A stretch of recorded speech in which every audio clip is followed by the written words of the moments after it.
ভারত আমাদের কখনো বন্ধু হতে পারে না। জনাব তারেক রহমানকে ধন্যবাদ জানাতে চাই বাংলাদেশকে শক্ত হাতে ধরার জন্য।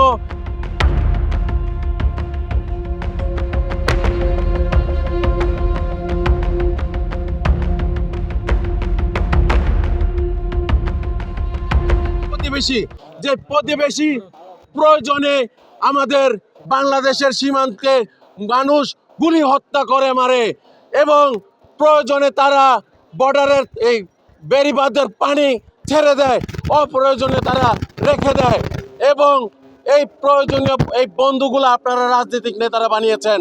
ভারত আমাদের কখনো বন্ধু হতে পারে না।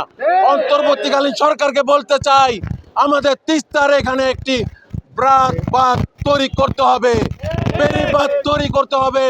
যে বেড়িবাঁধ ভারতের চাইতে অনেক দীর্ঘতম বেড়িবাঁধ হবে।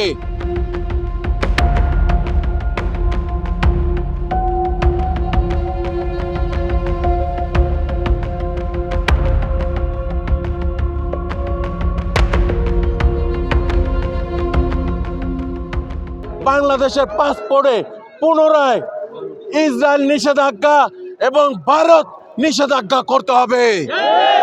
এই ভারতের নিষেধাজ্ঞা বাধ্যতামূলক থাকবে। অন্তর্বর্তীকালীন সরকার দেশ সংস্কার করেন, কিন্তু এই দাবি আমাদের মানতে হবে।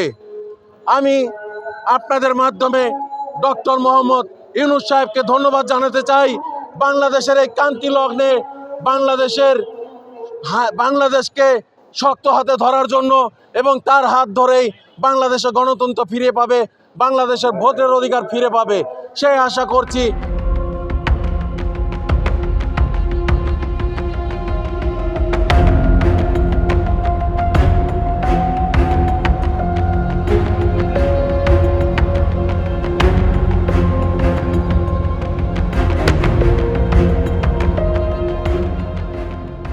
যদি আমরা সকলে মাস্টারমাইন্ড বলি, জনাব তারেক রহমানকে মাস্টারমাইন্ড বলা হবে।